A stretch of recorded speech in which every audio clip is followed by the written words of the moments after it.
Be blessed academy में आप सभी लोगों का स्वागत है। मैं एक बार फिर दोबारा परमेश्वर के वचन को लेकर आप लोगों के सामने आया हूं और मैं बड़ा उत्साहित हूं कि परमेश्वर ने हमें एक जीने का एक मकसद दिया है, एक पर्पस दिया है और वो पर्पस है कि परमेश्वर की महिमा के बारे में हम बात करें, परमेश्वर के बारे में बताएं, परमेश्वर को स्तुति करें और परमेश्वर की आराधना करें और इस परमेश्वर ने जो ये सृष्टि की है और इस सृष्टि का अनुभव करें और सृष्टि को अच्छी तरीके से अनुभव करें और इस सृष्टि को बेहतर बनाएं और सुंदर बनाएं। परमेश्वर यही हमसे चाहता है, राइट। तो आज गुड फ्राइडे के दिन पे मैं जो बड़ा उत्साहित हूं कि मैं परमेश्वर का वचन आप लोगों के पास लेके आया हूं।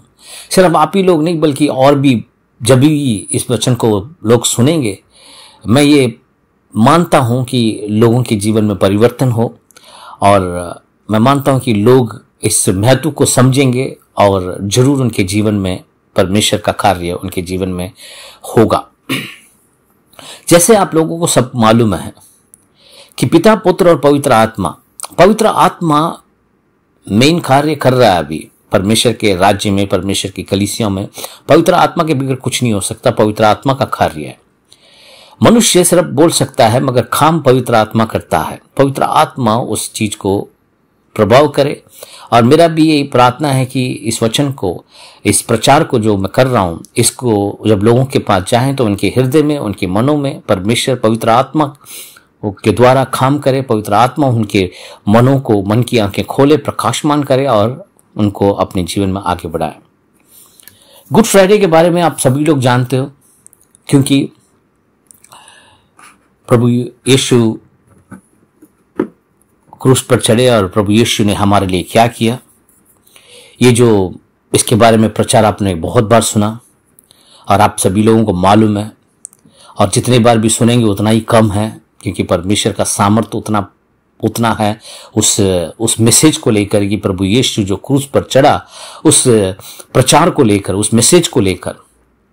और आज मैं आपको अपोस्टल पौलुस के द्वारा लिखी गई एक किताब में से, एक पुस्तक में से, एक चिट्ठी में से मैं एक वचन को लाना चाहता हूं जो कि कई बार हमने पढ़ा है मगर उसका सही मतलब नहीं जानते हैं या सही में हमें पता नहीं है कि क्या वो पौलुस वहां पर बताना चाह रहा है। और कई बार हमने भी, आप लोगों ने भी कई बार पढ़ा होगा, कई बार हमने चर्च में पढ़ा है, कई बार पढ़ा है मगर उसका सही मतलब नहीं पता होने की वजह से क्यों लिखा गया और उसके पीछे क्या है, क्यों पौलुस कह रहा है, क्या कह रहा है। जब आप इसको समझोगे तो आपके जीवन में तो परिवर्तन होना चाहिए और होगा भी और मैं समझता हूं कि औरों के जीवन में भी परिवर्तन होगा, राइट। सो गुड फ्राइडे जो है प्रभु यीशु मसीह के बारे में है। प्रभु यीशु हमारे लिए क्रूस पर बलिदान हुआ। प्रभु यीशु मानव के लिए, मनुष्य के पापों के लिए अपने आप को उसने बलि दिया और उसके बलि के द्वारा हम लोग जो मनुष्य है वो उद्धार पाता है उसके ऊपर विश्वास करने के द्वारा। और विश्वास इस बात पे करता है कि प्रभु यीशु हमारे पाप के लिए बलिदान हुआ और पिता परमेश्वर ने अपने बेटे को हमारे बदले, अपने बेटे को क्रूस पर चढ़ाया ताकि उसको जो पाप की सजा है वो उस पे मिले और उसमें वो बलिदान हुआ और उसके द्वारा हम सब लोग उद्धार पाएं और बहुतायत जीवन को पाएं। तो यही स्टोरी है क्रॉस की। क्रॉस का स्टोरी इसी पर निर्भर है, ओके। मगर क्यों इस प्रभु यीशु मसीह की जो स्टोरी है इसको बहुत लोग नहीं मानते हैं या नहीं विश्वास करते हैं या नहीं उनके अंदर वो उद्धार का काम हो पाता है? क्या वजह है ना? इसी के बारे में आज ये प्रचार है और मैं आपको बताऊंगा कि कितने धन्य हैं हम लोग जो हम इस बात को मानते हैं और इस बात को स्वीकार किया है और प्रभु यीशु मसीह में हम हैं आज, राइट। चलिए पहला कोरिन्थियों में जाएंगे। पहला कोरिन्थियों पहला अध्याय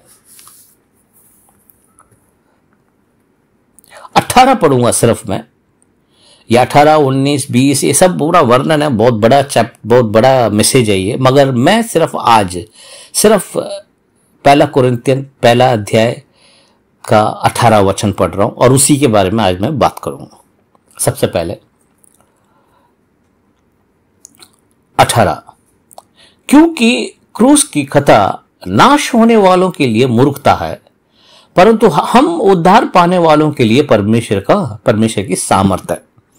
अब पौलुस लिख रहा है कि क्रूस की जो स्टोरी है, जो मैसेज है, वो नाश होने वालों के लिए मूर्खता है, मतलब बेवकूफी है। मतलब वो जो नाश होने वाले हैं उनके लिए बेवकूफी है, मगर हमारे लिए वो परमेश्वर का सामर्थ है ना।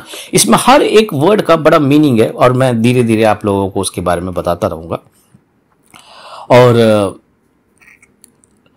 क्या कहना चाह रहा है ये, क्यों कहना चाह रहा है। और आप अगर आप इस किताब को, कुरिन्थियों की किताब को पढ़ोगे और कुरिन्थियों में ये लिखा हुआ है और क्यों ये लिख रहा है, तो आप देख सकते हो कलीसिया के फूट जहां पड़ा है उसको लिखते समय ही वो उसके बारे में लिख रहा है। कलीसिया के फूट के बाद अगर आप 10 से अगर पढ़ोगे, 10वें वचन पढ़ोगे, हे भाइयों मैं तुमसे हमारे प्रभु यीशु मसीह के नाम की विनती करता हूं कि तुम सब भी एक ही बात कहो और तुम में फूट ना हो, परंतु एक ही मन और एक ही मत होकर मिले रहो। देखिए अब वो उसके बारे में बात कर रहा है, वो फूट के बारे में बात कर रहा है। और देन सडनली यहां पर उनके 17 भी, एक बार 17 को भी पढ़ लेते हैं क्योंकि 17 और 18 को कनेक्ट करता हूं। क्योंकि मसीह ने मुझे बपतिस्मा देने के लिए नहीं परंतु सुसमाचार सुनाने को भेजा है, और ये भी शब्द का ज्ञान अनुसार नहीं, ऐसा ना हो कि मसीह का क्रूस व्यर्थ ठहरे। कहते हैं कि ये कोई स्टोरी नहीं है, ये कोई सिर्फ मसीह का क्रूस के बारे में सिर्फ ज्ञान नहीं है, ये कोई सिर्फ बात बोलने के लिए नहीं है, सिर्फ एक स्टोरी नहीं है, इसके पीछे बहुत कुछ है। क्योंकि क्रॉस जो है एक बहुत इंपॉर्टेंट फैक्टर है। और क्यों लोग, और ये वो पौलुस ऑटोमेटिकली एक भविष्यवाणी कर देता है कि जो लोग क्रूस की स्टोरी को नहीं मानते हैं वो लोग पहले ही नाश के उस पर हराए।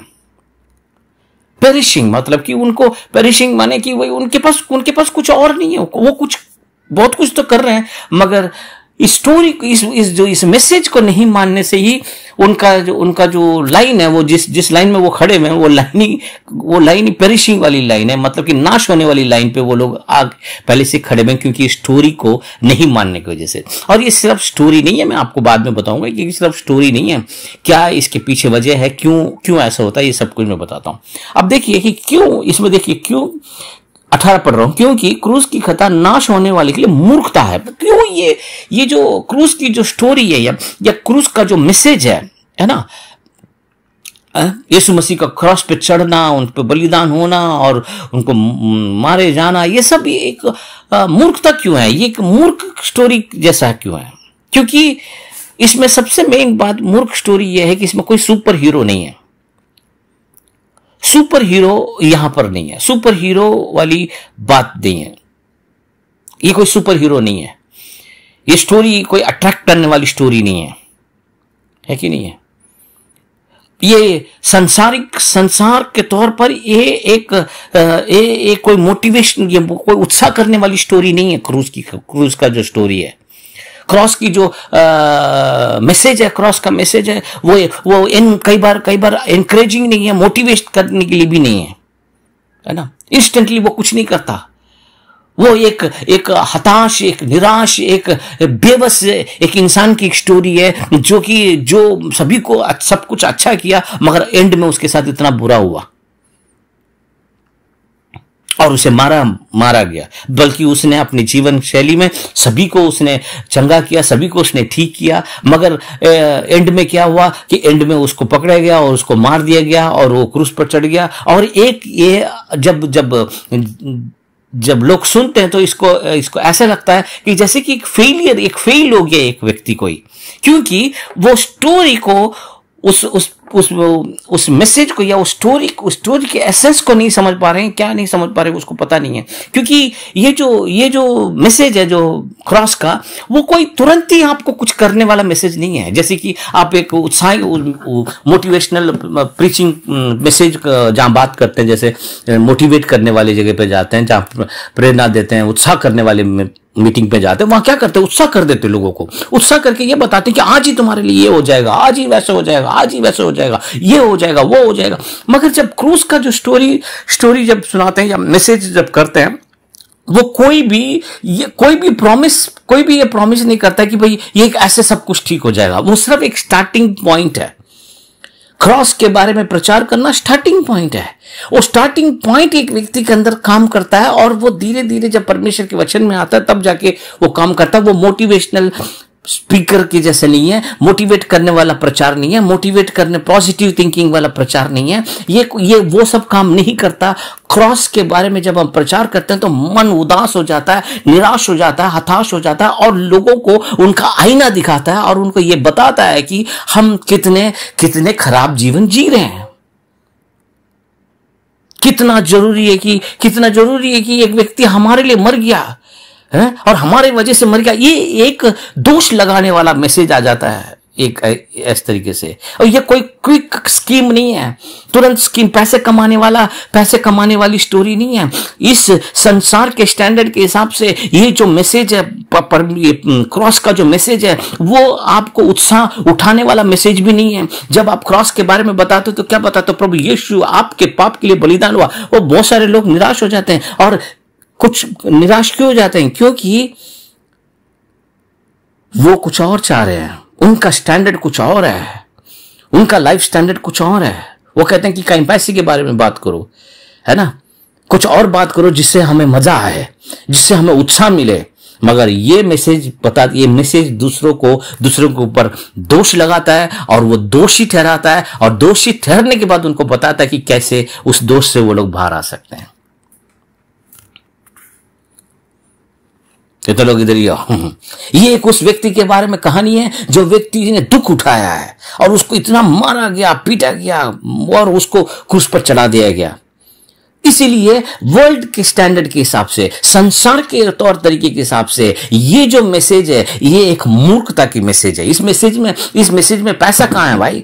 इस मैसेज में उन्नति कहां है? इस मैसेज में क्या है जो मुझे मिलेगा? इस मैसेज में क्या मिलेगा? मुझे तो कुछ नहीं मिला इस मैसेज में। ये मैसेज तो मुझे बताता है कि मैं एक महापापी हूं और मेरे पाप की वजह से एक निर्दोष आदमी मारा गया। मैं नहीं मानता इसको, और मैं बताता हूं इसीलिए बहुत सारे लोग इसको नहीं मानते। इसीलिए जो स्टोरी है ना, जो लोग नहीं मानते हैं, ये यहां कहने का मतलब क्या है कि नाश होने के लिए मूर्खता है। जो लोग नाश होने के लिए तैयार है, जो लोग नाश के कादार लाइन पर खड़े हैं, उनके लिए ये स्टोरी कुछ नहीं करेगा, उनके लिए कोई लिफ्ट अप नहीं करेगा उनके लिए। है ना? क्या इस मैसेज को सुनकर कोई व्यक्ति प्रभु यीशु के पांव में गिरकर अपने पाप की क्षमा मांगता है? तब उसका उद्धार होता है। मगर वर्ल्ड स्टैंडर्ड के हिसाब से, आज की डेट के हिसाब से कौन सा मैसेज करना पड़ेगा? किन चीजों के लिए? जैसे हम यूट्यूब में ही आप देख लो, अगर आप निकाल के देखोगे तो कोई अच्छे मैसेज करने वाले लोग, अच्छा प्रचार करने वाले लोग, इन लोगों का फॉलोवर, इन लोगों के लाइक्स, इन लोगों के कमेंट, इन लोगों के इतना नहीं होगा जितना वो उल्ट पुल्ट चीजें कर रहे हैं या वो नाच गाना कर रहे हैं। और दूसरा क्या है कि YouTube में सबसे ज्यादा सब्सक्राइबर, सबसे ज्यादा लाइक्स उन वीडियो के लिए जो ये बताते हैं कैसे आप पैसा कमा सकते हो। इससे आपको पता चल गया, इससे आपको ये पता चलता है कि किस तरफ जा रहा है दुनिया जा रही है। वो कहते हैं कि बाप ना भैया सबसे बड़ा रुपया है कि नहीं है? तो उस खानदान पर लोग जा रहे हैं, है ना? लोग नाच रहे हैं तो उस पर देखोगे तो उस पर लाइक और उस पर कमेंट और उसमें स्टार और उसमें ये उसमें, अगर आप सही मैसेज पोस्ट करके देखो, आप कोई इनकरेज मैसेज पोस्ट करके देखो, प्रभु यीशु मसीह के बारे में प्रचार करके देखो, लोग नहीं करते। और मैंने देखा है कि कुछ प्रभु के लोग जो आखिर कहीं पर किसी गांव में प्रचार कर रहे हैं, एक और चप्पल निकाल के उस पादरी को मार रही है है ना? तो आप क्या कहोगे? क्योंकि ये मैसेज है, पता नहीं क्या विरोध पैदा कर देता है या क्या कर देता है लोगों की मन की आंखों के सामने। जैसा पौलुस कहता है कि उनका पट्टी बंधा हुआ है, वो देख नहीं पा रहे। इस संसार का जो करता धरता है, जो संसार जिस कंट्रोल में है, वो उन लोगों को ऐसा कर देता है। ऐसे करके बाइबल में भी लिखा हुआ है। सो ये जो परमेश्वर का, जो प्रभु यीशु मसीह का मैसेज है, वो इस स्टैंडर्ड लोगों के, ये वर्ल्ड स्टैंडर्ड, आज के वर्ल्ड स्टैंडर्ड के, आज क्या कभी भी इस वर्ल्ड के हिसाब से, संसार के हिसाब से नाश होने वालों के लिए मूर्खता है, मूर्ख मैसेज है। अगर इस मैसेज को समझकर अगर उनको समझ नहीं आया, वो कहते हैं कि क्या मैसेज है यार, कि कोई बंदा मर गया, क्रूस पर चढ़ गया और हमारे लिए बलिदान हो गया। अगर ये मैसेज उनको नहीं अपने दिमाग में बैठ रहा है, तो वो उस कगार पे आ चुके हैं जहां पे वो उसमें वो नाश होने वाले की कगार पर वो पहुंच गए हैं या उस रास्ते में है। हालेलुया। चलिए आगे बढ़ते हैं। ये दूसरा, ये जो मैसेज है, ये आपको जल्दी से अमीर बनाने वाला मैसेज नहीं है दोस्तों। ये आपको जल्दी से सब कुछ क्विक फिक्स वाला मैसेज नहीं है। ये कर लोगे तो ऐसा हो जाएगा, वो कर लोगे तो वैसा हो जाएगा। ऐसे मैसेज हम भी करते हैं, मगर वो मैसेज इसके आधार पर ही होता है, ना कि इसके आधार पर ही होता है। ये मेन है, प्रभु यीशु मसीह का क्रूस पर बलिदान होना, प्रभु यीशु मसीह को उद्धारकर्ता स्वीकार करना, प्रभु यीशु मसीह को अपना मसीहा स्वीकार करना, ये द फर्स्ट स्टार्टिंग पॉइंट है। यहां से शुरू होता है आपकी बहुतायत जीवन की जर्नी। राइट, ओके, आगे बढ़ते हैं। फिर उसके बाद दूसरा, ये मैसेज एंटरटेनिंग नहीं है। एंटरटेनिंग मतलब ये जो स्टोरी है, ये पिक्चर की स्टोरी जैसे नहीं है। एक सुपर हीरो, मैंने बताया था ना पहले भी आपको, एक सुपर हीरो की स्टोरी नहीं है। एक सुपर हीरो की स्टोरी नहीं है। इवन अगर एक हीरो को पिक्चरों में जैसे कि बहुत पहले बड़ा भोला सा बेवला सा दिखाते हैं और वो सभी से मार खाता, सभी से करता, मगर बाद में वो आकर एक सुपर हीरो के जैसे सभी से बदला लेता है, वो स्टोरी सब चलता है। मगर यहां पर बदला लेने वाली भी स्टोरी भी नहीं है। इधर कोई बदला लेने की बात ही नहीं है। इधर तो एक निर्दोष, एक अच्छा व्यक्ति जिसने सभी को ठीक किया, सभी के लिए भला किया, उसको पकड़कर, उसको मारकर, उसको वो भी इतने बुरी तरीके से मारकर और अधबरा कर उसको क्रूस पर चढ़ाकर, उसको कील से ठोक कर उसको मारकर लटका दिया। ठीक है ना? तो ये एंटरटेनिंग नहीं है। एंटरटेनिंग आज की डेट में नंबर 1 बिजनेस चल रहा है कि नहीं है? चाहे वो हॉलीवुड हो, चाहे वो बॉलीवुड हो, चाहे वो कॉलीवुड हो, चाहे वो टॉलीवुड हो, सभी जगह में एंटरटेनमेंट चलता है। एंटरटेनमेंट है ना? तो एंटरटेनमेंट है आज की डेट में। इसीलिए तो मैंने आपको बताया कि आप सोशल मीडिया में आप जाओगे तो जो चीज लोगों को मजा आ रहा है सुनकर, या तो किसी के दुख को देखकर खुशी होती है, या तो वो नाच गाना देखकर खुश होते हैं, या तो कोई भी चीज देखकर खुश होते हैं। तो ये जो नाश होने वालों के लिए एंटरटेनमेंट चाहिए। अरे इस मैसेज में कोई एंटरटेनिंग नहीं है, इसमें ये नहीं, एंटरटेनमेंट नहीं है ना, मनोरंजन नहीं है। और मनोरंजन नहीं है तो बंदा सुनेगा क्यों? है ना? और उसको लगता है कि इस स्टोरी से मुझे क्या लाभ होगा। एंटरटेनमेंट से क्या है? एंटरटेनमेंट में उसको मजा आ रहा है, पर इस मैसेज से क्या मजा आएगा? इस मैसेज से सिर्फ उन लोगों को मजा आएगा जो परमेश्वर के पास हैं और जो परमेश्वर के पास आना चाहते हैं। ये मैसेज उन्हीं लोगों के लिए बढ़िया रहेगा। ये मैसेज उन्हीं लोगों के लिए काम करेगा जो लोग परमेश्वर के लोग हैं, परमेश्वर के पास आना चाहते हैं, जो लोग उद्धार पाना चाहते हैं, है ना? मगर जो लोग एंटरटेनमेंट सोच रहे हैं, जो लोग एंटरटेनमेंट चाह रहे हैं, उन लोगों के लिए मैसेज कुछ नहीं करेगा, क्योंकि ये मैसेज उस टाइप का है और इसलिए ये मूर्ख मैसेज है उन लोगों के लिए जिन्हें एंटरटेनमेंट चाहिए। जितने लोग इधर ही आओ। अरे पौलुस ने लिखा, हमें तो पता ही नहीं था कि इतना कुछ है इसके अंदर। हाँ, पौलुस जब लिख रहा है तो इसी बात पे लिख रहा है, कहता है कि भैया ये जो मैसेज है ये मैसेज जो है फिल्म फेयर का फंक्शन नहीं है, ये मैसेज जो है अवार्ड फंक्शन नहीं है, जो जहां पर सुपरस्टार्स आकर वहां पर अवार्ड ले रहे हैं कि कौन सी फिल्म में कितना काम किया है, कौन से शो ने कितना काम किया है, और उसे देखने के लिए हम 3 घंटे 4 घंटे भी लगा सकते हैं। हम उसको लगाकर देखते हैं, उसके अंदर दुनिया भर का एडवर्टाइजमेंट आता है और उसे लगाकर देखते भी हैं, और हम मनोरंजन एंटरटेन होते हैं, क्योंकि बहुत सारी चीजें वहां हो रही है। कोई नाच रहा है, कोई गा रहा है, कोई कॉमेडी कर रहा है, कोई कुछ कर रहा है। मगर यदि अगर हमें परमेश्वर के वचन को सुनने के लिए अगर बोला गया तो आधे घंटे में 15-20 मिनट में नींद आना शुरू हो जाता है। है कि नहीं? सो ये एंटरटेनिंग नहीं है, ये एक मैसेज है जो परमेश्वर बचाने के लिए लोगों को बचाना चाहता है। मगर बचना कौन चाह रहा है? आप बचना चाहते हो? आप निकलना चाहते हो उस दलदल से, उस आग से निकलना चाहते हो? हैं? आप हताश और निराश और परेशान हो और चाहते हो कि कोई आपको परमेश्वर की मदद की जरूरत है, तो ये मैसेज आपके लिए काम करेगा। अगर एंटरटेनमेंट चाह रहे हो, आप मनोरंजन चाह रहे हो, आप चाह रहे हो कि हाँ ठीक है मेरे को थोड़ा सा अच्छा लगेगा करके मैं चर्च जा रहा हूं, तो नहीं, ये मैसेज आपके लिए काम नहीं करेगा। ये मैसेज उन लोगों के लिए काम नहीं करेगा, और उनके लिए ये मैसेज जो है एक मूर्ख मैसेज है, मूर्खता मैसेज है, मूर्खता मैसेज है। मैं कई बार प्रचार करता हूं और कई बार चर्चों में देखता हूं, कुछ अलग जगह में जाते हैं या प्रचार करते हैं, कुछ अनजान लोगों को लाकर आप बिठा के देखो, वो ऐसे देखेंगे जैसे कि मान लो कि मैं कोई एलियन हूं और वो मेरे को देख रहे हैं कि पता नहीं क्या बोल रहा है यार, हमें तो कुछ समझ ही नहीं आ रहा है ना।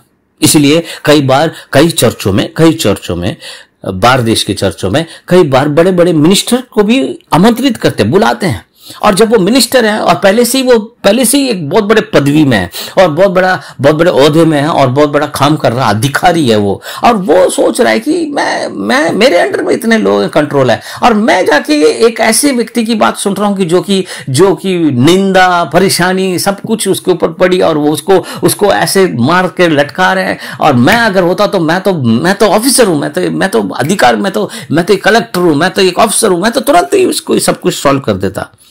तो इसलिए ये मैसेज जो है मूर्ख मैसेज है उन लोगों के लिए जो लोग उस वे में सोचते हैं और उस वे में देखते हैं। नंबर 2, कितने लोग समझ पा रहे हो? नंबर सबसे पहले क्या था? सबसे पहले ये एक यूजलेस या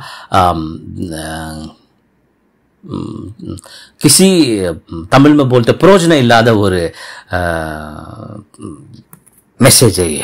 मतलब इससे कुछ फायदा नहीं होने वाला है, ये कोई वर्ल्ड स्टैंडर्ड के हिसाब से कुछ नहीं होने वाला है। इस मैसेज से क्या होगा, है कि नहीं? इससे क्या होगा? क्रूस पर बलिदान हुए यीशु से विश्वास करने से क्या होगा? वो लोग इस बात को ठीक से समझ नहीं रहे, और मैं आपको समझाऊंगा कि क्या होता है और क्यों जरूरी है, ये मैं आपको बताऊंगा। पहले आप मेरे साथ इस बात को समझो कि क्यों ये मूर्खता है। राइट? नंबर 1, ये तुरंत ही मोटिवेट नहीं करता, तुरंत ही आपको उत्साहित नहीं करता, तुरंत ही आपको बड़ा नहीं बना देता, तुरंत ही आपको ये कर देगा वो कर देगा, ये सब नहीं बताता। इवन अगर आपको लगा भी, इवन अगर उद्धार पाते समय आपको ऐसा लगा भी, मगर आपको साल में आपको पता चल गया होगा कि ये उस तरीके का मैसेज नहीं है जिस तरीके से हम सोच रहे थे। पर ये मैसेज हमें धीरे धीरे हमें मजबूत करता है और हमें ताकतवर बनाता है और हमें संयम रखने के लिए सिखाता है। और सबसे बड़ा काम ये मैसेज ये करता है कि ये दुनिया को नहीं बल्कि मुझे बदलता है, और ऐसे जब एक एक व्यक्ति बदलते रहेंगे तो दुनिया भी बदलेगा। राइट? अब दूसरा, एंटरटेनिंग नहीं है, मनोरंजन नहीं है, ये कोई फिल्म की स्टोरी नहीं है जहां सुपर हीरो आकर काम करेगा, ये कोई बड़े लीडर की स्टोरी नहीं है, ये कोई महान प्रेसिडेंट की स्टोरी नहीं है, ये कोई महान क्या बोलते हैं उसको योद्धा की कहानी नहीं है। नहीं, ये उस मसीहा की कहानी है, ये उस यीशु की कहानी है जो नाजरत में था और जिसको जो एक चरनी में पैदा हुआ, एक उस व्यक्ति के बारे में कहानी है जिसको दाढ़ी पकड़कर लोगों ने खींचा, जिसके बाल पकड़कर लोगों ने खींचा, जिसके मुंह पर लोगों ने थूका, जिसके मुंह पर लोगों ने कांटे का मुकुट रखा, जिसके पीठ पर कोड़े मारे। ये उस व्यक्ति की कहानी है जिसने सभी के लिए बेहतर किया, मगर अंत में लोगों ने बोला इस व्यक्ति को मार डालो। ये उस व्यक्ति की कहानी है जिसके बदले में लोगों ने एक डाकू को मांग लिया, मगर एक अच्छा आदमी को उन्होंने क्रूस पर चढ़ा दिया। ये उस व्यक्ति की कहानी है जो क्रूस पर चढ़कर जो अपने पिता से प्रार्थना कर रहा है कि आप आपने मुझे क्यों छोड़ दिया। ये उस व्यक्ति की कहानी है कि जिसने पानी को दाख रस में बदल दिया, मगर अंत के समय पर वो पानी मांगता है और उसको उन्होंने उस खट्टे विनीगर क्या बोलते उसको, खट्टे रस को उन्होंने चखा दिया है। ये उस व्यक्ति की कहानी है दोस्तों, इस उस व्यक्ति की कहानी है, उस व्यक्ति की कहानी है। जब क्रूस पर अगर आप देखोगे उसकी हड्डियां, उसके पेट अंदर चला गया, मगर ये वो व्यक्ति ऐसा लगता है जैसे पता नहीं कितने दिनों तक इसने खाना नहीं खाया, कितने दिनों तक इसको खाना नहीं मिला, मगर ये उस व्यक्ति की कहानी है जिसने रोटी और जिसने चंद रोटी और चंद मछलियों को इतने हजारों लोगों को खिलाया। ये उस व्यक्ति की कहानी है दोस्तों। ये व्यक्ति सुपर हीरो नहीं है, बल्कि ये प्रभुओं का प्रभु है, ये राजाओं का राजा है, ये वापस लौटने वाला प्रभु है। प्रभु यीशु मसीहा है, ये मसीहा है, उस मसीहा की स्टोरी है जो वापस अपने राज्य को स्थिर करेगा और इसका हर जीव अंगीकार करेगा और हर घुटना झुकेगा। और ये उस व्यक्ति की कहानी है मेरे दोस्तों।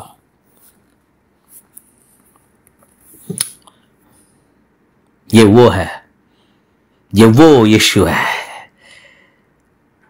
ये सिर्फ उस स्टोरी को सुनकर खत्म करने वाला नहीं, उसके बारे में जब पढ़ेंगे, उसके साथ बने रहेंगे, उसको जानेंगे, धीरे धीरे जानेंगे, प्रभु यीशु के साथ संगति करेंगे, प्रभु यीशु के साथ मिलेंगे, प्रभु यीशु के साथ बात करेंगे और एक एक घटना जो उसने किया उसके बारे में समझेंगे। तब हमें पता चलेगा किसी बड़ा मेगा पिक्चर से भी बढ़कर ये पिक्चर है। ये पिक्चर कोई मनुष्य ने बनाई हुई पिक्चर नहीं है, ये परमेश्वर की बनाई हुई पूरी स्क्रिप्ट है। और ये स्क्रिप्ट सिर्फ ये कोई स्टोरी आज की लिखी हुई नहीं है, कई हजारों सालों से लिखा हुआ जा रहा है। मोसेस ने यीशु के बारे में बात किया, यशायाह ने मोसेस के बारे में बात किया, यिर्मयाह ने मोसेस के बारे में बात किया, हर भविष्यवक्ता ने मोसेस के बारे में बात किया, दाऊद ने यीशु के बारे में बात किया, सुलेमान ने यीशु के बारे में बात किया। किसने यीशु के बारे में बात नहीं किया? अब्राहम ने यीशु के बारे में बात किया। सभी जगह यीशु के बारे में, सब पुराने नियम में यीशु के बारे में। तो ये उस व्यक्ति की कहानी है। ये स्टोरी आज से नहीं लिखी जा रही है, ये स्टोरी चंद दिनों में नहीं बनी है, ये हजारों साल लगे इस बात को करने में। हजारों साल के बाद ये एक दिन आया और उस दिन उसने क्रूस पर इसको अंजाम दिया और वो मानव जाति के लिए एक नया दिन रहा है, गुड फ्राइडे। इसीलिए इसको गुड फ्राइडे बोला जाता है। ये बैड फ्राइडे नहीं है, गुड फ्राइडे है। क्यों गुड फ्राइडे है? क्योंकि ये गुड न्यूज है। ये गुड न्यूज हर एक उस व्यक्ति के लिए है जो परमेश्वर के द्वारा उद्धार पाना चाहता है। ये हर एक उस व्यक्ति के लिए है जो अपनी कष्ट, अपनी परेशानी, अपनी दिक्कत वाली जिंदगी से बाहर निकलने वाले के लिए एक गुड फ्राइडे है। क्योंकि आपके लिए अच्छा करने के लिए प्रभु यीशु अपने आप को उसने वो सब कुछ सहा ताकि हम बेहतर हो सकें, हम बढ़िया हो सकें। और तीसरा, कोई लॉजिक नहीं है इसमें। अगर लॉजिक क्या है, एक साइंटिस्ट से अगर बोलोगे देखो भाई ऐसा है, साइंस तो ठीक है, मगर मैं आपको कुछ बताना चाहता हूं प्रभु यीशु के बारे में, वो कहेगा अरे मैं साइंटिस्ट हूं, मैं सब चीज को साइंस से देखता हूं। लॉजिक नहीं है ना? लॉजिक नहीं है इसमें। इंसान को लॉजिक चाहिए। क्या लॉजिक है इसमें? कैसे एक व्यक्ति हमारे बहुत सारे लोग बोलते हैं कैसे एक आदमी के मरने से बाकी सब लोग कैसे छुटकारा मिले, कैसे क्षमा हो जाएगी पाप भाई है? जो गलती मैंने की है मैंने भुगतना है। बाइबल भी बताता है इस बात को, है ना? जो मनुष्य बोएगा वही काटेगा, राइट? बाइबल भी इस बारे में बोलता है ना? सब कर्म के बारे में बात करते हैं, कर्म करोगे तो वैसे फल मिलेगा। और जो कर्म के बारे में बात करते हैं, जो बाद में कर्म के अनुसार जो जीवन मिल रहा है कि आप कुत्ता बनोगे, बिल्ली बनोगे, ये बनोगे, वो बनोगे, उसके बारे में बात करते हैं। उन लोगों को कैसे समझोगे कि उन लोगों को कैसे लॉजिक समझ में आएगा?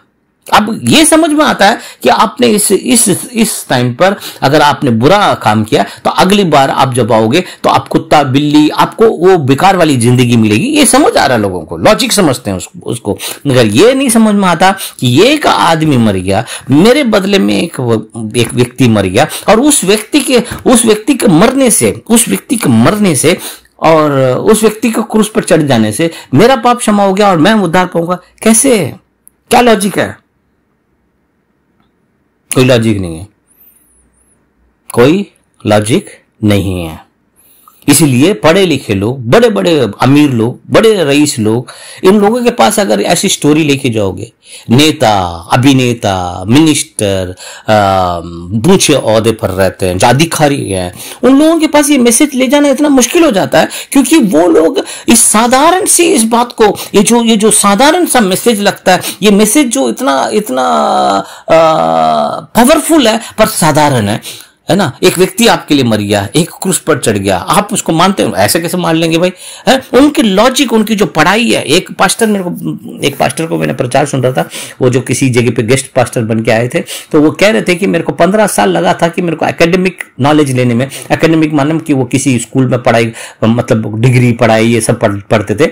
जब मैं परमेश्वर में आया, मेरे को 15 साल लगे उन 15 सालों में जो पढ़ाई की उसको हटाने में अपने दिमाग से, क्योंकि जो चीज यहां लिखी है वो चीज उस एकेडमिक लेवल से मैच नहीं कर रही है।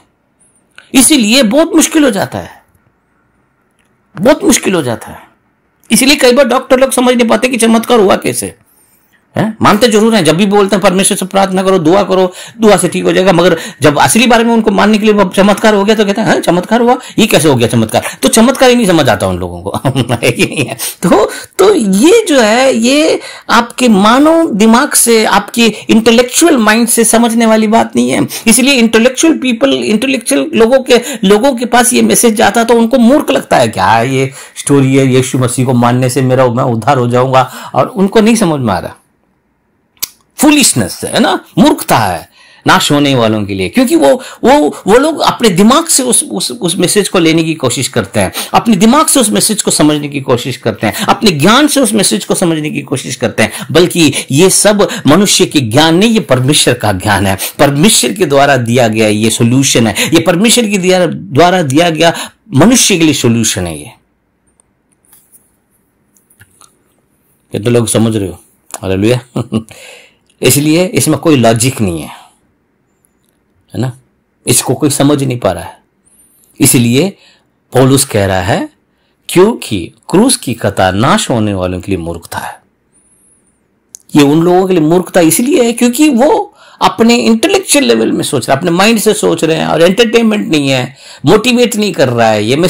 इस मैसेज से मुझे कोई प्रेरणा नहीं मिल रही है, या ये मैसेज मेरे को ऊपर उत्साह नहीं कर रहा है, ये मैसेज मेरे को सिल्वर, प्लैटिनियम, गोल्ड ये सब कुछ नहीं बना रहा है ना। ये मैसेज मुझे चेयरमैन नहीं बना रहा है, ये मैसेज मुझे मैनेजिंग डायरेक्टर नहीं बना रहा है, ये मैसेज तो मुझे नीचे घसीट के ले जा रहा है, ये मैसेज तो मुझे पापी बना दे रहा है, ये मैसेज तो मुझे ये कह रहा है कि मैं इतना बड़ा पापी हूं कि मेरे बदले में किसी को मरना पड़ा, राइट। और ये मेरे को बता रहा है कि मैं इतना अमीर हूं, मैं इतना पैसा वाला हूं, इतना अधिकारी हूं, और मुझे बता रहा है कि मैं बेबस हूं, मैं किसी चीज का लायक नहीं हूं, क्योंकि मैं पापी हूं और मुझे परमेश्वर की जरूरत है, मुझे एक उद्धारकर्ता की जरूरत है अपने जीवन के अनंत काल के जीवन में प्रवेश करने के लिए। तो इसीलिए ये मैसेज एक मूर्खता की मैसेज स्थापित होती है लोगों के लिए, जो लोगों के स्टैंडर्ड के हिसाब से, एंटरटेनमेंट के हिसाब से, एजुकेशन लेवल के हिसाब से, लॉजिक के हिसाब से, एक्सपीरियंस के हिसाब से, ये मैसेज एक मूर्ख मैसेज है लोगों के लिए। मगर आपके लिए और मेरे लिए और उन तमाम लोग जो मसीह यीशु में हैं, उन सभी लोगों के लिए यह परमेश्वर का सामर्थ्य है मेरे दोस्तों। अब देखिए, अब मैं बताता हूं, देखिए, क्योंकि क्रूस की कथा नाश होने वालों के लिए मूर्खता, परंतु हम उद्धार पाने वाले के लिए परमेश्वर की सामर्थ्य है। पर हम उद्धार पाने वालों के लिए परमेश्वर का सामर्थ्य कैसा है? अब देखिए, मैं बताता हूं आपको। अब ये पॉइंट यहीं पर है। ये जो मैसेज है, इस मैसेज का 2 पार्ट बहुत ज्यादा जरूरी है, 2 पार्ट बहुत जरूरी है। नंबर 1 पार्ट क्या है कि जब तक लोग ये समझेंगे कि क्रूस पर जो चढ़ा था वो एक मनुष्य है, नहीं, यही प्रॉब्लम है। इस मैसेज का प्रॉब्लम ही यही है। उन लोगों को यह लगता है कि क्रूस पर जो मरा था वो सिर्फ एक मनुष्य है, मगर जो क्रूस पर चढ़ा था वो सिर्फ मनुष्य नहीं है, वो प्रभु यीशु है, वो प्रभु है, वो प्रभु है जिसके द्वारा सब कुछ बनाया गया। वो परमेश्वर का पुत्र है, परमेश्वर खुद अपने पुत्र बनकर यहां आया, और यही मैसेज हमें डिलीवर करना चाहिए। यह मैसेज इसके साथ जाना चाहिए कि प्रभु यीशु, प्रभु आपके लिए बलिदान हो गया, सिर्फ मनुष्य नहीं। The God himself hung on the cross, the God become man, right? परमेश्वर खुद एक मनुष्य बनकर क्रूस पर चढ़ गया। ये मैसेज इसके साथ मिक्स करना बहुत जरूरी है। जब हम सिर्फ ये बोलते हैं प्रभु यीशु आपके लिए बलिदान हुआ, वो सिर्फ एक मूर्खता हो जाता है। मगर हमें वहां पर हमेशा ये ऐड करना चाहिए कि सिर्फ एक मनुष्य नहीं, बल्कि परमेश्वर का बेटा, परमेश्वर खुद मांस में, इस लहू और मांस में आकर वो क्रूस पर चढ़ गया। ये मैसेज है, इसीलिए ये मैसेज इतना पावरफुल है, इसीलिए ये मैसेज परमेश्वर का सामर्थ्य है, क्योंकि परमेश्वर के सामर्थ्य ने पर एक शरीर का रूप लिया, तो सामर्थ्य एक शरीर में आया। परमेश्वर का सामर्थ्य, the power of God become flash, right? तो परमेश्वर का सामर्थ्य आया और सामर्थ्य क्रूस पर चढ़ गया। नंबर 1। और नंबर 2, परमेश्वर का सामर्थ्य इसलिए है क्योंकि परमेश्वर एकमात्र ही, परमेश्वर के पास ही यह सामर्थ्य है मनुष्य के पाप को एकदम माफ करे। हेलो, एकदम माफ करे, एकदम माफ करे। परमेश्वर का सामर्थ्य क्या है? परमेश्वर का सामर्थ्य किसमें है? परमेश्वर का सामर्थ्य क्रूस के द्वारा परमेश्वर का सामर्थ्य क्या नजर आया? परमेश्वर का सामर्थ्य है कि परमेश्वर किसी को भी मार सकते हैं, किसी को भी सजा दे सकते हैं, राइट? परमेश्वर किसी को भी हटा सकते हैं, परमेश्वर के पास सामर्थ्य है। मगर क्रॉस के द्वारा सामर्थ्य क्या आया? क्रॉस के द्वारा यह सामर्थ्य आया कि परमेश्वर किसी की भी पाप को क्षमा कर सकता है। कितना बड़ा पापी क्यों ना हो, उसके पाप को क्षमा किया जा सकता है। वो परमेश्वर के सामर्थ्य को लोग नहीं मानते हैं। लोग ये नहीं समझ पा रहे कि सब कुछ इस सामर्थ्य से शुरू होता है, और वो सामर्थ्य क्या है कि तुम्हारा पाप को क्षमा करने के लिए परमेश्वर सामर्थ्य है। जी हां, पाप का क्षमा ही सभी चीज का आरंभ है। पाप का क्षमा से ही शुरू होता है सब कुछ। पाप को क्षमा करना एक परमेश्वर का सामर्थ्य है। क्रूस की खता के साथ, क्रूस की स्टोरी के साथ अगर आप ज्वाइन करोगे तो परमेश्वर का सामर्थ्य क्या कर रहा है? उस क्रॉस के मैसेज के साथ, उस मैसेज के साथ परमेश्वर का सामर्थ्य यह कह रहा है कि तुम्हारे पाप क्षमा हुए। जैसे मैंने बताया था ना, वो जो पैरालाइज आदमी जब को उसको नीचे लेके आया, प्रभु यीशु प्रचार कर रहा था, वहां पर सबसे पहले परमेश्वर ने क्या कहा?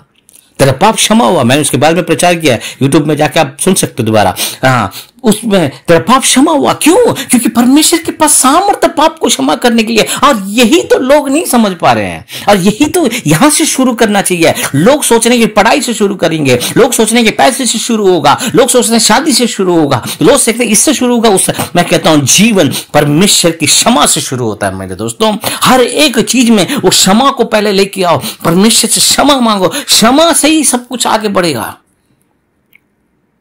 क्यों?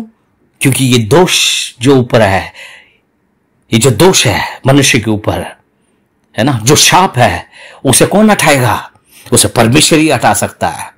वो शाप कौन हटाएगा? परमेश्वर हटा सकता है, और परमेश्वर के पास सामर्थ्य है। इसीलिए यहां पर कहता है, परंतु हम उद्धार पाने वालों के लिए परमेश्वर का सामर्थ्य है। माने हम उद्धार चाहते हैं, हम उस शाप से बाहर आना चाहते हैं, हम उस दोष से बाहर आना चाहते हैं, तो ये परमेश्वर का सामर्थ्य हमें बाहर ला सकता है। तुम्हारे कुछ भी करके तुम अपने शाप से बाहर नहीं आ सकते हो, तुम कुछ भी करके तुम अपने दोष से बाहर नहीं आ सकते हो। दोष करने के लिए ये कर लो, कि अपने दोष हटाने के लिए ये कर लो, अपने दोष हटाने के लिए वो कर लो, यहां पर डुबकी लगा लो, वहां पे चढ़ जाओ, यहां पे आ जाओ, वहां पे चले जाओ, ये सब चीज नहीं। परमेश्वर के पास सामर्थ्य है आपके पाप को, आपके दोष को खत्म करने के लिए, आपके ऊपर से उस शाप को खत्म करने के लिए, उस शाप को खत्म करने के लिए। जो कई बार आप अच्छे व्यक्ति हो सकते हो, आपको पता नहीं कि कौन सा शाप, कौन सा पारिवारिक शाप जो उस परिवार के ऊपर चल रहा है, मंडरा रहा है, उस शाप से कौन निकाल सकता है? परमेश्वर निकाल सकता है। और परमेश्वर का सामर्थ्य किसमें नजर आया? परमेश्वर का सामर्थ्य उस पर नजर आया जब वो खुद अपने आप को, अपना मनुष्य बनकर क्रूस पर चढ़ाकर अपना पवित्र लहू को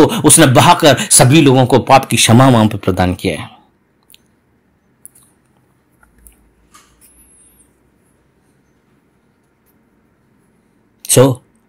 आशा करता हूं आप लोगों को समझ में आया। क्रूस की कथा नाश होने वालों के लिए मूर्खता है, परंतु उद्धार पाने वालों के लिए परमेश्वर का सामर्थ्य है। परमेश्वर का सामर्थ्य हमें उस शाप से, उस पाप से हमें बाहर निकाल सकता है। परमेश्वर के पास सामर्थ्य है और परमेश्वर सामर्थ्य है। और जब हम विश्वास करते हैं कि जब आप एक व्यक्ति के पास जाते हो, जब हम कहते हैं कि परमेश्वर आपके पाप को क्षमा करेगा और वो व्यक्ति मानता है कि हाँ परमेश्वर मेरे पाप को क्षमा कर सकता है, तो समझ लेना कि वो उद्धार पाएगा। जो व्यक्ति परमेश्वर के उस सामर्थ्य पर विश्वास नहीं करते कि परमेश्वर मुझे संपूर्ण रूप से आपके पाप को क्षमा कर कर आपको नया जीवन देगा, नए राज्य में प्रवेश करवाएगा, आपको नया जीवन प्रदान होने लगेगा, आपको अपना बेटा और बेटी करके कहेगा, राइट। ये नया काम परमेश्वर हमारे जीवन में करता है। और जो लोग उस बात पर विश्वास करते हैं वो उद्धार के लाइन में आ जाते हैं, राइट। ये कोई किसी को कोई भी नाश होने के लिए नहीं है, बल्कि हर एक के पास ये मैसेज आता है। क्या वो व्यक्ति विश्वास कर पाता है? क्या वो व्यक्ति मान पाता है कि ये परमेश्वर का सामर्थ्य है? मेरा ज्ञान, मेरे पैसे, मेरे स्टेटस, मेरा ये नहीं, बल्कि मैं विश्वास करता हूं कि परमेश्वर का सामर्थ्य मेरे लिए मेरे पाप को क्षमा कर सकता है। अब आप देखिए, अब मैं आगे बढ़ता हूं। अब आप देखिए कि सबसे पहले अगर चंगाई चाहिए, चंगाई के लिए सबसे पहले क्या जरूरी है? चंगाई के लिए सबसे पहले जरूरी क्या है? सबसे पहले जरूरी है क्षमा मांगना है। कई बार हम अपने बॉडी को, अपने शरीर को गलत तरीके से इस्तेमाल करते हैं, है ना। मैंने बहुत बार इस्तेमाल किया, आपने इस्तेमाल किया होगा। कई बार गलत चीजें खा लेते हैं, कई बार बहुत लेट सोते हैं, कई बार बहुत सारी चीजें, कई बार हमारे शरीर के अंदर विरोध, गुस्सा, जलन, ये सारी चीजें हम अपने शरीर के अंदर रखते हैं और शरीर रिएक्ट करता है ना, शरीर उसके हिसाब से। तो क्या करना पड़ेगा हमें? सबसे पहले क्या करना है? हमें क्षमा मांगना है कि हमने इस शरीर को गलत इस्तेमाल किया है, हमने इस शरीर को गलत मोड़ पे लेके आ गए, हमने गलत चीजें खा ली है, या गलत विचार लेके आए, गलत भावनाओं को अंदर स्टोर कर रखा है, गलत बातों को हमने अंदर स्टोर कर रखा है। अपने रिश्तेदारों के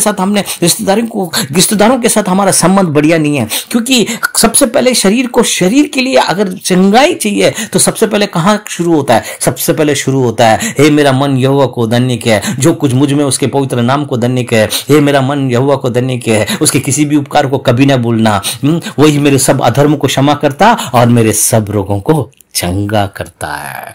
तो आपके अंदर के जो अधर्म है, जो किसी को पता नहीं है, जो सभी के सामने हम हंसकर मुस्कुराकर हम दिखाते हैं कि हम बिल्कुल बहुत बढ़िया हैं, हम विश्वास करते हैं, हम ये करते हैं, मगर अंदर ही अंदर हमारा जलन, हमारी गुस्सा, हमारा विरोधपना दीमक के जैसे जो हमारी हड्डियों को खा जा रहा है, उसके लिए क्या निवारण है दोस्तों? उसके लिए निवारण सिर्फ यही है कि हमें परमेश्वर के पास आना है और परमेश्वर कहना, परमेश्वर मुझे क्षमा करो, और इस क्षमा को मैं प्राप्त करना चाहता हूं। जैसे आपने मुझे क्षमा किया वैसे मैं भी लोगों को क्षमा करना चाहता हूं। और दूसरा, रिश्ते में कितने सारे लोगों के साथ बैर है, भाई बहन के साथ नहीं बन रहा, बहन के साथ नहीं बन रहा है, रिश्तेदारों के बीच में झगड़ा है और सभी लोगों के बीच में झगड़ा। उसके लिए क्या निवारण है? उसके लिए निवारण एक दूसरे को क्षमा करना ही निवारण है। एक दूसरे से गुस्सा करना, जलन करना, विरोध करना कोई सोल्यूशन नहीं, उससे कुछ नहीं होने वाला। एक दूसरे को क्षमा करना, क्षमा करने से ही सब कुछ उगता है। क्षमा करना ही परमेश्वर का सामर्थ्य है ना। अगर मान लीजिए पैसे के बारे में है, पैसे से कितने लोगों का झगड़ा है, पैसे के बारे में बहुत सारा झगड़ा है ना। कभी किसी ने पैसे ले लिया, उसने दिया नहीं है, कभी किसी से चोरी कर लिया, कभी किसी ने ये कर लिया, कभी किसी ने ये कर लिया। सब क्यों? पूरा झगड़ा इसी बात का है। ऑफिस में काम करते हैं, स्टाफ और मालिक के बीच झगड़ा क्या है? झगड़ा यही है कि तनख्वाह ठीक से नहीं मिल रहा, जितना काम कर रहे हो उतना पैसा नहीं मिल रहा, तो वो विरोधपना अंदर आ जाता है। घर के अंदर प्रॉब्लम यही है। घर में क्या है? घर में पैसे की दिक्कत, पैसे की। तो हम सभी को कहां से शुरू करना चाहिए? पैसे को हमने अनादर किया होगा, पैसे के बारे में गलत सोचा होगा, पैसे के बारे में विचार सही नहीं है, पैसे को सही से हैंडल नहीं किया, या पैसे के बारे में हमने विश्वास नहीं किया प्रभु पर, तो वो सारी चीजें क्या कर रही हैं? तो उस पे भी हमको जो है हमें वहां क्षमा से शुरू करना पड़ेगा। हम क्षमा करें एक दूसरे को। किसी ने अगर धोखा दे दिया है, किसी ने अगर धोखा भी दिया है हमें पैसे लेकर, कोई बात नहीं, उससे भी क्षमा करना बहुत जरूरी है। तो मैं आपको यही बताना चाहता हूं, हर एक चीज क्षमा से शुरू होती है और वो क्षमा से ही आगे बढ़ेगा, क्षमा से ही सब कुछ ठीक हो सकता है। परमेश्वर का उद्धार उसी बात पे है कि जब आपको क्षमा करना है। और इसीलिए मैं आपको खत्म करने से पहले मैं आपको यह बताना चाहता हूं कि प्रभु यीशु मसीह ने प्रार्थना करने के लिए हमें बताया, राइट। लूका की पुस्तक, जल्दी से लूका की पुस्तक में जाएंगे, 11 11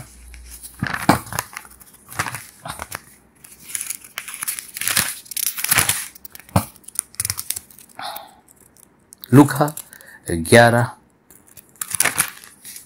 1 से लेकर 4 तक, और मैं 2 से पढ़ूंगा। उसने उनसे कहा, जब तुम प्रार्थना करो तो ये कहो, हे पिता, तेरा नाम पवित्र माना जाए, तेरा राज्य आए, हमारे प्रतिदिन भर की रोटी हर दिन हमें दिया कर, और हमारे पाप को क्षमा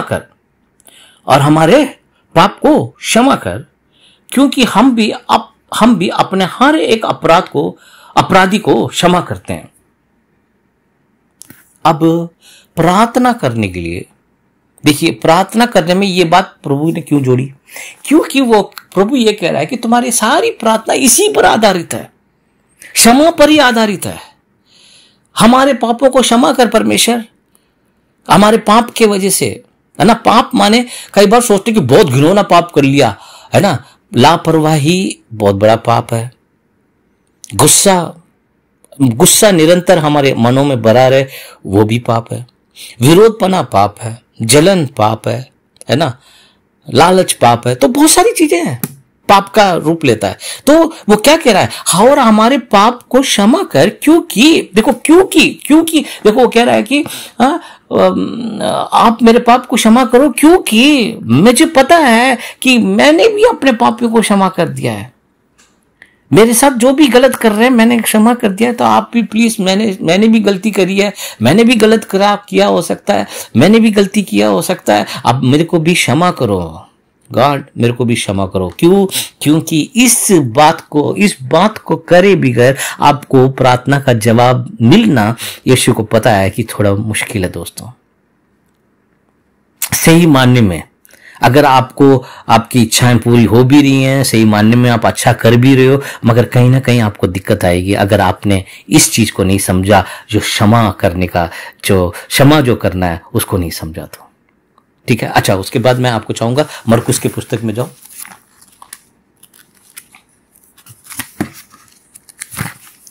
लूका 11 में गए थे अभी हम लोग, अब मरकुस 11 में जाएंगे।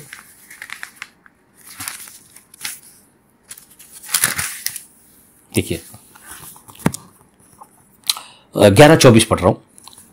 इसीलिए मैं तुमसे कहता हूं, यीशु कह रहे हैं, इसीलिए मैं तुमसे कहता हूं कि जो कुछ तुम प्रार्थना करके मांगो तो प्रतीति कर लो कि तुम्हें मिल गया और तुम्हारे लिए हो जाएगा। देखो ये बहुत बड़ा स्टेटमेंट है।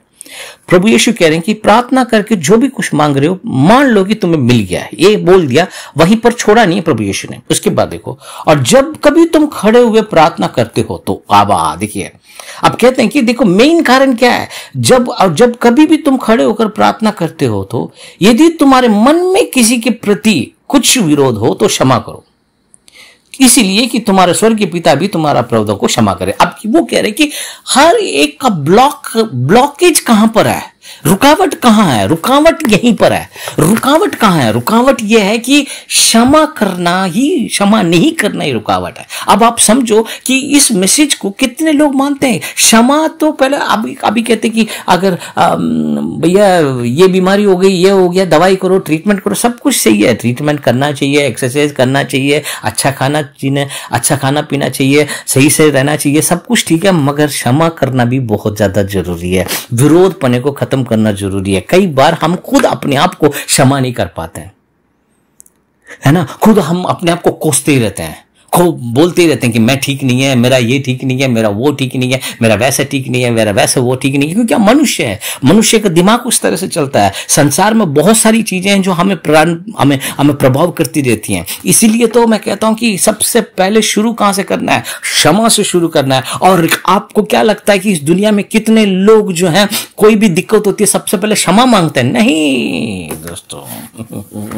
जब बहुत ज्यादा परेशानी हो जाती है और उनको लगता है कि कुछ चीजें ठीक नहीं हो रही है या काम सही से नहीं चल रहा, तो क्या करने लग जाते हैं? वो कहते हैं कि हम पाठ पढ़ा लेते हैं, हम हवन करा लेते हैं। क्यों करा लेते हैं? क्योंकि कोई भी अगर दिक्कत परेशानी हो वो हट जाए और वो जो हमारे दिक्कत परेशानी उसको थोड़ा शांत करे। मगर हमारे पास हमें ना हवन करने की जरूरत है, ना हमें पाठ पढ़ाने की जरूरत है, ना हमें कुछ करने की जरूरत है, क्योंकि जो कुछ भी करना था, जो मुश्किल काम करना था, प्रभु यीशु हमारे लिए कर चुका, प्रभु यीशु हमारे लिए बलिदान हो चुका, प्रभु यीशु हमारे लिए लिए रास्ता बना चुका। आज उसने हमारे लिए परमेश्वर का सामर्थ्य को प्रकट कर दिया है। और आज हमसे क्या कह रहा है इस गुड फ्राइडे वाले दिन? कहता है कि क्षमा करो तो तुम्हारे पाप भी क्षमा किया जाएगा। और क्षमा करने से ही शुरू करना है। क्षमा करना कोई आसान काम नहीं है। क्षमा करना परमेश्वर के लिए आसान नहीं था। क्षमा करना और जाने देना आसान होता तो इतना बड़ा काम करने की जरूरत नहीं होती परमेश्वर को। क्षमा करने के बारे में आप जितना समझ रहे हो, वो मैंने क्षमा कर दिया सोच रहे हो, नहीं नहीं, क्षमा करना बहुत बड़ा काम है। Forgiveness of sin is a very very very very big thing, because क्योंकि परमेश्वर को इसको करने के लिए कई हजार साल लगे और प्रभु यीशु को, अपने बेटे को उनको भेजना पड़ा, खुद को यहां पर प्रभु यीशु मसीह बनकर यहां आना पड़ा और उस क्रॉस के काम को उन्होंने उठाया और दुख उठाया और उसका बलिदान हो गया। तो आप क्या समझ रहे हो? क्षमा करना आसान काम नहीं है। परमेश्वर को, अपनी प्रभु को, परमेश्वर को बोलना ठीक नहीं है, प्रभु को, प्रभु यीशु को अपनी जान देनी पड़ी हमें क्षमा प्रदान करने के लिए, है ना? हमें क्षमा करने के लिए और हमें क्षमा प्रदान करने के लिए प्रभु यीशु को अपना जीवन का बलिदान देना पड़ा। यह कोई आसान नहीं है ना? और हम कई बार हम यही तो नहीं कर पाते हैं, क्षमा ही तो नहीं कर पाते हैं। और क्षमा ही करना है और क्षमा ही परमेश्वर का सामर्थ्य है। क्षमा करके देखो, तब आपको पता चलेगा कि परमेश्वर का सामर्थ्य कितना बढ़िया है।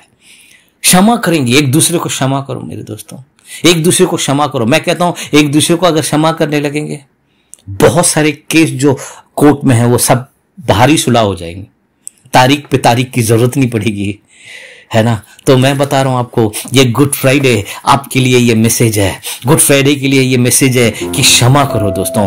पहले क्षमा अपने आप को, परमेश्वर के पास जाओ, परमेश्वर मेरे हर उस लापरवाही को, हर एक उस पाप को, हर एक उस गंदी आदतों को, हर एक उस गलत बात को, हर एक चीज को जो मैं इसमें इन्वॉल्व हूं, मैं इसमें कर रहा हूं, मुझे क्षमा करो। और मुझे पता है मेरे अंदर सामर्थ्य नहीं है, मगर आप सामर्थ्य हो। आप हमें उस हर एक गलत चीजों से आप हमें बाहर निकालोगे, हर एक गलत बात से आप मुझे बाहर निकालोगे, हर एक अलग गलत विचार से आप मुझे बाहर निकालोगे, हर एक गलत भावनाओं से आप मुझे बाहर निकालोगे। जाओ और जाकर परमेश्वर से प्रार्थना करो, क्योंकि आसान तरीका बना दिया, ये आसान है। और इसीलिए तो पढ़े लिखे लोग नहीं समझ पाते। पढ़े लिखे लोगों को अगर जाकर बोलोगे, देखिए अगर आपके रिश्ते को सही करने के लिए आपको एक दूसरे को क्षमा करना है, पति पत्नी के बीच के रिश्ते को सही करने के लिए क्या करना है? क्षमा करना। यही तो नहीं समझना चाहते, नहीं नहीं उसको ठीक होना पड़ेगा, उसके बीवर ठीक करना, मेरे को ये करना, मेरे को वो करना। मगर ये सब कुछ ठीक है, मगर एक दूसरे को क्षमा तो करो पहले। पैसे के बारे में बोल रहा हूँ, पैसे की तंगी है, पैसे की परेशानी हम लोगों के पास, हम सभी लोगों के पास रहता है। क्यों? क्योंकि हमें क्षमा करना है उन सारी लापरवाहियों के लिए, क्षमा करना उस पैसे के लिए जो हम सोचे समझे उसको उसके प्रति गलत भावनाएं रखते हैं। नहीं, हमें अपने आप को सभी के लिए पैसे के बारे में जब भी सोचे अच्छा सोचना चाहिए, पैसे के बारे में जब भी सोचे बेहतर सोचना चाहिए, उस बताए जीवन को सोचना चाहिए। हमारे कष्ट और परेशानी आती है, हम मनुष्य हैं और हमेशा सोचते रहते हैं कहां से आएगा, मगर प्रभु यीशु ने कहा है क्या खाओगे, क्या पियोगे, क्या ओढ़ोगे, उसकी चिंता मत करो। परमेश्वर के राज्य से धर्म की खोज करो, बाकी सब कुछ तुम्हें दिया जाएगा। कितने लोग समझ रहे हो? यीशु मसीह ने 2 बार प्रार्थना के लिए बात किया है और दोनों जगह ये बात बोली है कि प्रार्थना करने से पहले अगर तुम्हें किसी की प्रति कोई है तो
लग जाओ, एक मैसेज कर सकते हो, आप अपनी ओर से शुरू कर सकते हो, चाहे वो आपसे बात करे या ना करे, मगर आप शुरू कर सकते हो इस मैसेज को, शुरू कर सकते हो इस काम को आप।